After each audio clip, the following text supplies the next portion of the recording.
কাশ্মীর ইস্যুতে যুদ্ধে জড়িয়ে গেল ভারত পাকিস্তান। মঙ্গলবার মধ্যরাতে পাকিস্তানের বেশ কয়েকটি জায়গায় হামলা চালিয়েছে ভারত। আর ভারতের এমন অতর্কিত হামলায় পাকিস্তানে অন্তত ২৬ জন বেসামরিক নাগরিক নিহত এবং ৪৬ জন আহত হয়েছে বলে জানিয়েছেন পাকিস্তানের সেনাপ্রধান আসিম মনির। মধ্যরাতে ভারতের এমন অতর্কিত হামলার পরই ভারত নিয়ন্ত্রিত কাশ্মীরে গোলাবর্ষণ শুরু করে পাকিস্তান। আর এই গোলাবর্ষণে ভারতের ১০ জন নিহত এবং ৪৮ জন আহত হয়েছেন বলে জানিয়েছেন দেশটির একজন পুলিশ কর্মকর্তা। ভারতের এই হামলাকে কাপুরুষের ন্যায় হামলা বলে অভিহিত করেছেন পাকিস্তানের প্রধানমন্ত্রী শেহবাজ শরীফ।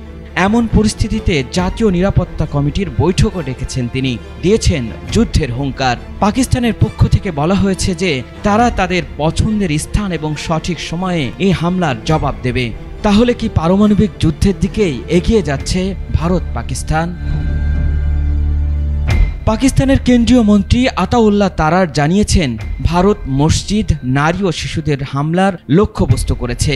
তারার বলেন পাকিস্তান ৫টি ভারতীয় বিমান ও একটি ড্রোন ভূপাতিত করেছে।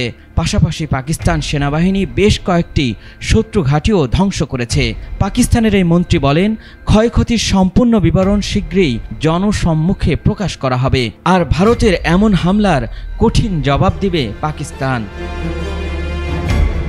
পাকিস্তানের পররাষ্ট্র মন্ত্রণালয়ের এক বিবৃতিতে জানানো হয়েছে ভারতের স্পষ্ট আগ্রাসনের বিষয়ে জাতিসংঘ নিরাপত্তা পরিষদকে অবহিত করেছে তারা। বিষয়টি যে বৈশ্বিক শান্তি ও নিরাপত্তার জন্য হুমকি তৈরি করেছে সে কথাও তারা বলেছে।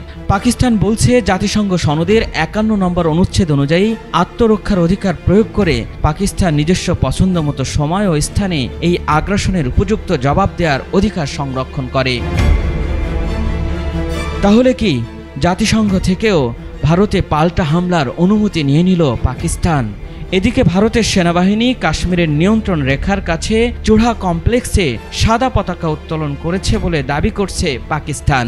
তারা বলছে সাদা পতাকা উত্তোলনের মাধ্যমে ভারত তাদের পরাজয় স্বীকার করে নিয়েছে। আল ইমরান, ATN বাংলা।